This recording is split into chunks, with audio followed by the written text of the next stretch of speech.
Students, आप सबका स्वागत है लाइफ साइंस कैफ़े में। हम करने जा रहे हैं रिप्रोडक्शन इन प्लांट्स। रिप्रोडक्शन क्या होता है? रिप्रोडक्शन एक प्रोसेस है जिसमें प्रोड्यूस होते हैं new individuals from their parents. ठीक है, नए इंडिविजुअल्स पैदा करना उनके पेरेंट्स से, वो प्रोसेस होती है रिप्रोडक्शन। रिप्रोडक्शन में एसेक्सुअल रिप्रोडक्शन जो होती है वो ज़्यादातर लोअर ऑर्गेनिजम्स में होती है और प्लांट्स में भी होती है। ठीक है, एसेक्सुअल रिप्रोडक्शन को किस तरह से डिफाइन करेंगे? New plants are obtained without production of seeds. ठीक है, प्रोडक्शन ऑफ सीड्स के बिना नए प्लांट कैसे पैदा हो रहे हैं? चलिए शुरू करते हैं वेजिटेटिव प्रोपगेशन से। वेजिटेटिव प्रोपगेशन एक टाइप है वेजिटेटिव प्रोपगेशन जिसमें एसेक्सुअल रिप्रोडक्शन होती है without seeds and spores. Seeds and spores किस में यूज़ होते हैं? सेक्सुअल रिप्रोडक्शन में। वेजिटेटिव प्रोपगेशन क्या होता है? जिसमें वेजिटेटिव पार्ट होता है एक प्लांट का, वो लिया जाता है और नया प्लांट जो है वो बनाया जाता है। ये वेजिटेटिव पार्ट कौन से होते हैं? रूट हो सकता है, स्टेम हो सकते हैं, लीव्स हो सकते हैं, बर्ड्स हो सकते हैं। ये वेजिटेटिव प्रोपगेशन नेचुरली भी हो सकता है और आर्टिफिशियली। आर्टिफिशियल जो प्रोपगेशन होता है वेजिटेटिव, वो लैब में होता है। ठीक है, टिश्यू कल्चर जैसे आप सुनोगे।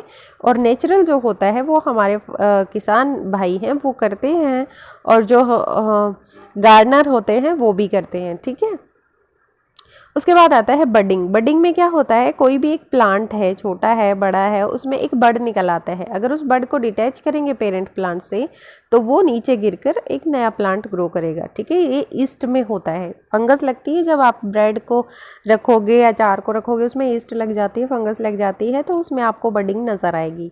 फ्रेगमेंटेशन किस में होता है? एक कोई हिस्सा अगर काट दें हम किसी भी लोअर ऑर्गेनिज्म का, जैसे स्पायरोगायरा है, ये काई जैसा होता है, ये पानी वाटर बॉडीज़ में प्रेजेंट होता है। स्टेगनेंट वाटर में बहुत ज़्यादा फ्रेगमेंटेशन आपको दिखेगी स्पायरोगायरा में। ठीक है, उसके बाद हमारा आता है स्पोर फॉर्मेशन। स्पोर फॉर्मेशन भी एक तरह से एक एसेक्सुअल रिप्रोडक्शन है जिसमें नॉन फ्लावरिंग प्लांट और फंगस होती है जो स्पोर फॉर्मेशन के थ्रू नए प्लांट को ग्रो करती है। फिर आता है हमारा सेक्सुअल रिप्रोडक्शन। सेक्सुअल रिप्रोडक्शन में दो पेरेंट्स की ज़रूरत होती है। ये इसके कैरेक्टर्स हैं। अगर आप इतना भी समझ लेते हो तो आप 2-2, 3-3 नंबर के तो क्वेश्चन आराम से ही कर दोगे। लेकिन अगर लॉकडाउन चलता रहा तो आपको मल्टीपल चॉइस क्वेश्चंस मिलेंगे, उसे भी आप आराम से कर सकते हो। सेक्सुअल रिप्रोडक्शन में दो पेरेंट्स इन्वॉल्व होते हैं। रिक्वायर मतलब ज़रूरत होती है। New developed plant are similar to their parent plant. जो नया प्लांट बनता है वो सिमिलर होता है। सिमिलर का मतलब ये नहीं कि उसका जो जेनेटिक मेकअप है वो सिमिलर होगा, लेकिन इंसान का बच्चा इंसान होगा और जानवर का बच्चा जानवर होगा। रिप्रोडक्टिव पार्ट जो है इसमें फ्लावर होते हैं। ठीक है, अगर फूलों की पेड़ों की हम बात करें तो सेक्सुअल रिप्रोडक्शन में रिप्रोडक्टिव पार्ट जो है वो फ्लावर होता है, और जो सेक्सुअली रिप्रोड्यूस करते हैं उन प्लांट्स में आपका हिबिस्कस रोजा साइनेंसिस, जिसे हम चाइना रोज भी कहते हैं, और कॉर्न प्लांट आता है, पपाया आता है। जब भी घर में पपाया लगाते हैं तो 2 पेड़ लगाते हैं, है ना, तो पता चलना चाहिए आपको कि वो सेक्सुअली रिप्रोड्यूसिंग प्लांट है। एसेक्सुअल में क्या होता है? एक पेरेंट इन्वॉल्व होता है, आइडेंटिकल प्रोड्यूस होता है। ठीक है, उसका जेनेटिक मेकअप सेम होता है। रिप्रोडक्टिव पार्ट जो होते हैं वो उसमें इन्वॉल्व नहीं होते। एग्जाम्पल में इसमें आएगा ईस्ट, रोज, जैस्मिन, पोटैटो।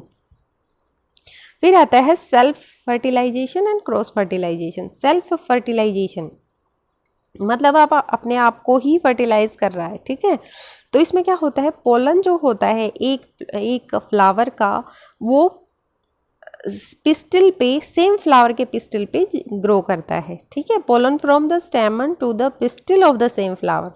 ये बाइसेक्सुअल फ्लावर्स में ही होता है। ये फ्लावर है, यहाँ पे फीमेल पार्ट होगा और साइड में ये मेल पार्ट होंगे। ये होता है सेल्फ फर्टिलाइजेशन। क्रॉस फर्टिलाइजेशन में जो पोलन होता है ट्रांसफर होता है एक फ्लावर से पिस्टल पे, दूसरे फ्लावर के पिस्टल पे।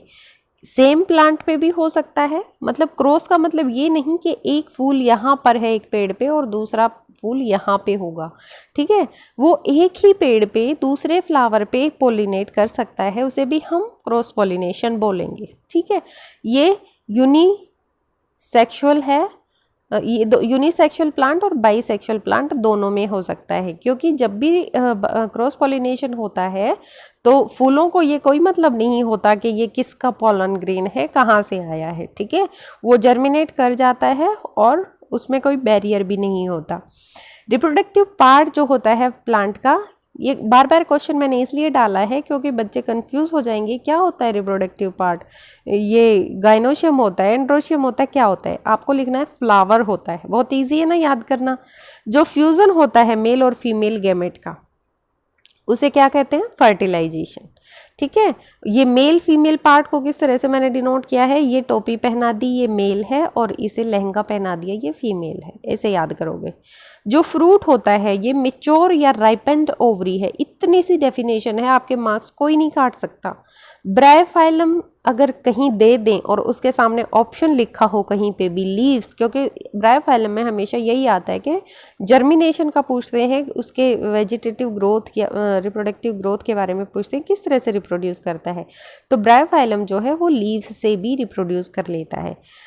स्पोर प्रोड्यूसिंग प्लांट में अगर आपसे नाम पूछा जाए तो आपको ब्रेड मोल्ड नहीं भूलना है, क्योंकि ब्रेड मोल्ड जो होती है, जो हमारी ब्रेड होती है उनके ऊपर फंगस लगती है, उसे ब्रेड मोल्ड बोलते हैं।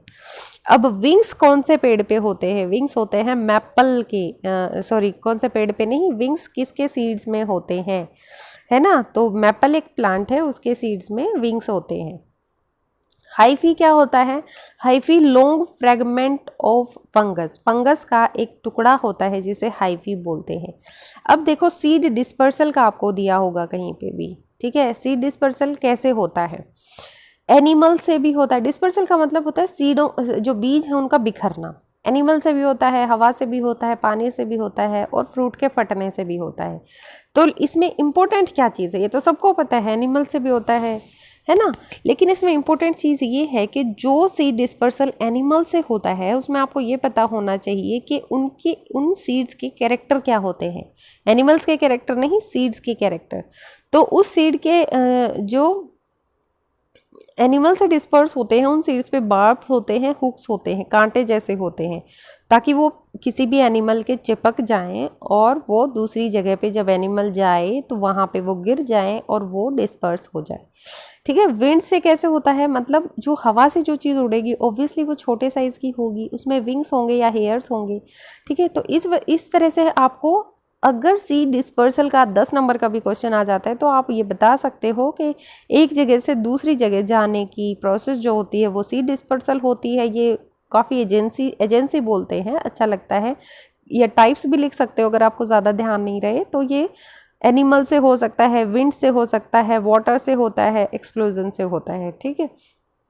तो इनके कैरेक्टर्स अलग अलग लिखोगे तो 10 नंबर का क्वेश्चन हो जाएगा। डायग्राम भी बना सकते हो आप। जो वाटर से होता है उसमें कोकोनट आता है, पानी से बहाए जाते हैं कोकोनट बहुत दूर दूर तक और वहाँ पे वो फिर उग जाते हैं। एक्सप्लोजन से जैसे कैस्टर फट जाता है, ये होता है एक्सप्लोजन सीड्स का, ठीक है। उसके बाद एक क्वेश्चन आ सकता है आपका, पॉलिनेशन के बाद जो है वो क्या क्या चेंजेस होते हैं। बच्चों को बड़ी मुश्किल होती है पॉलिनेशन के बाद ये डायग्राम और इस सब में, ठीक है। तो आज इसको आसान करते हैं, मैंने इसे पॉइंट्स में लिखा है, आप एक एक को ध्यान से सुनो। पोलन ग्रेन होता है वो पोलन ट्यूब में डेवलप हो जाता है, कोई मुश्किल नहीं है ना, मुश्किल। अब पोलन ग्रेन पोलन ट्यूब में बदल गया, पोलन ट्यूब ने स्टाइल से ओव्यूल तक का रास्ता कवर कर लिया, passes through style to the ovule. Style क्या थी, ये जो हमारी लंबी वाली नली थी ये स्टाइल है, ये समझ रहे हो, ये वाली स्टाइल है। पोलन ग्रेन जर्मिनेट हुआ, इसने पोलन ट्यूब बनाई और ये ओव्यूल तक पहुंच गया, जो बीच में अंडा सा है उसके पास तक पहुंच गया, ठीक है। उसके बाद आप पोलन ट्यूब का काम भी बता दो, फंक्शन तो पता होना ही चाहिए, क्यों बनी ट्यूब, कोई चीज़ बनाई है भगवान ने तो उसका काम होगा ना। पोलन ट्यूब कैरी करता है मेल गैमेट्स को ओव्यूल के पास तक, ठीक है, मेल गैमेट ले जा रहा है। अब पोलन ट्यूब एंटर कर गई ओव्यूल में, कौन सी जगह से, माइक्रोपाइल से, ये याद कर लो बस। ओव्यूल में क्या हुआ, जो अंडा है उसमें क्या हुआ, अंडा मैं इसलिए बता रही हूँ ताकि आपको जब ये डायग्राम बनाओ तो आपको दिक्कत ना हो, ठीक है। एक मेल गैमेट फ्यूज हो गया फीमेल गैमेट के साथ और उसने जाइगोट बना दिया। जो जाइगोट बना उस प्रोसेस से क्या हुआ, मेल और फीमेल का जब फ्यूज़न होता है तो उसे क्या कहते हैं, फर्टिलाइजेशन कहते हैं। और अब आप जब बड़ी क्लास में हो जाओगे तो आपको पता चलेगा कि डबल फर्टिलाइजेशन नाम की भी कोई चीज़ होती है। ठीक है, तो इस तरह से आपने ये बनाना है। एक बच्चे ने मुझे रिक्वेस्ट की थी कि मैम आप हमें डायग्राम ड्रॉ करके दिखाएं, तो मैं कोशिश करती हूँ कि किस तरह से ये आपको शो करना है। ठीक है, इस तरह से पोलन ग्रेन जर्मिनेट हुआ, यहाँ से इसने ये ट्यूब बना दी, यहाँ माइक्रोपाइल से ये ओव्यूल में एंटर किया और यहाँ मेल और फीमेल गैमेट जो है वो फ्यूज़ हो गए और उन्होंने जाइगोट बना दिया। ये ओवरी है, ओवरी के अंदर एग है।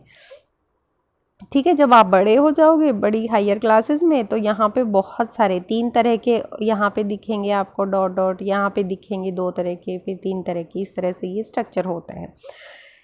इतना ज़्यादा टेंशन नहीं लेना, लेकिन आपको ये जितना बताया है उतना कर लोगे तो भी आपका कॉन्फिडेंस डेवलप होगा और वो बहुत ज़्यादा ज़रूरी है। Thank you for watching life science cafe. आपको कोई भी ऐसा टॉपिक है जो समझ नहीं आया, आप डायग्राम ड्रॉ करके देखना चाहते हैं, मुझसे करवा के देखना चाहते हैं, तो प्लीज़ कमेंट बॉक्स में जाके कमेंट ज़रूर करें।